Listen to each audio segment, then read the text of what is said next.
have been brought in the middle of the night too.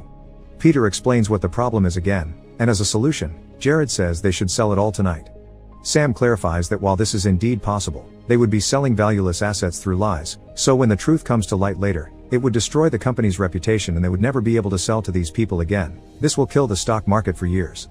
However, John does not care, he only wants the company to survive. Since it is 5 a.m., he gives everyone an hour to rest and locate Eric before they fully begin working on their plan. Afterward, John has a talk in private with Sam to ask him for his support, but Sam is still hesitant.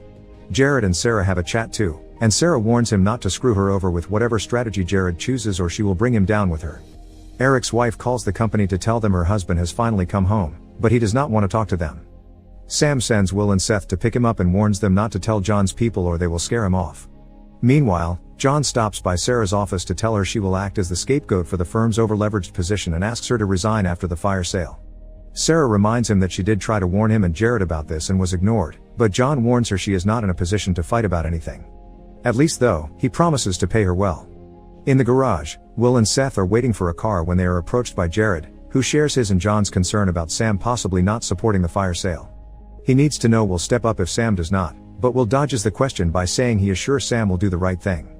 Some moments later, Will and Seth arrive at Eric's home, and Will proceeds to explain what is going on. He asks Eric to come back for just one day, but Eric refuses, only to see a mysterious car arrive. It is John's men, who are not willing to leave any loose ends. Will leaves Eric to speak to them with one final warning: if he does not accept their offer, they will fight him over the benefits they promised. On their way back, Seth asks Will if he will lose his job, and Will answer yes. At least Seth has some money in his account to last him a few months, but he worries about what will happen to normal people after this blows up.